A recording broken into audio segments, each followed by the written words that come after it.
విడుదల కంటే ముందు ఏమనుంది 6వ వచనంలో అంటే నిర్దోషమైన గొర్రెపిల్ల. దేవుడు ఎందుకు గొర్రెపిల్ల గురించి మాట్లాడాడు?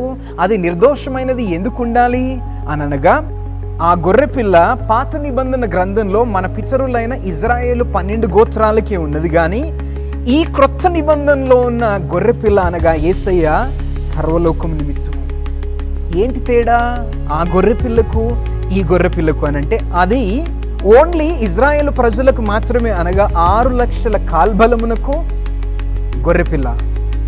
ఈ గొర్రెపిల్ల యేసు ప్రభు గొర్రెపిల్లగా ఆయన రక్తాన్ని చిందించాడు కదా, అది ఎవరి నిమిత్తము అని అంటే 6 లక్షల కాల్బలానికి కాదు కానీ యావత్ ప్రపంచానికి. ఎందుకనగా మనము యోహాను 1వ అధ్యాయము 29 చూస్తే,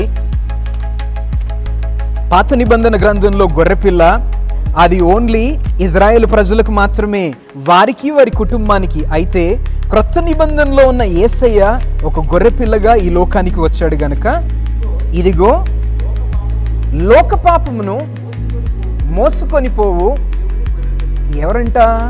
దేవుని గొర్రెపిల్ల. అక్కడ ఏముంది పాత నిబంధన? మీరు ఒక్కొక్క ఏంటి మచ్చ కలంకము ఘాటుగి నిర్దోషమైన గొర్రెపిల్లను మీరు ఎంచుకోవాలి. అయితే ఇక్కడ క్రొత్త నిబంధన గ్రంథంలో లోక పాపమును మోసుకొని వెళ్ళే గొర్రెపిల్ల, దేవుని గొర్రెపిల్ల అంట. అది ఈ లోక పాపములన్నింటినీ తీసివేయడానికి పాత నిబంధన కొత్త నిబంధనకు గొర్రెపిల్లతో ఉన్న సంబంధం ఏంటి అని అంటే, యేసయ్య ఒక గొర్రెపిల్లగా ప్రతి పాపమును తీసుకొని వెళ్ళడానికి. ఎవరి పాపమును? ఒక ఇజ్రాయేలీల పాపమేనా? కాదు. యేసు ప్రభు ఓన్లీ ఇజ్రాయేలీలకేనా? కాదు, కానీ సర్వలోకమునకు ఆయన పాపాలు తీసేసే దేవుడు.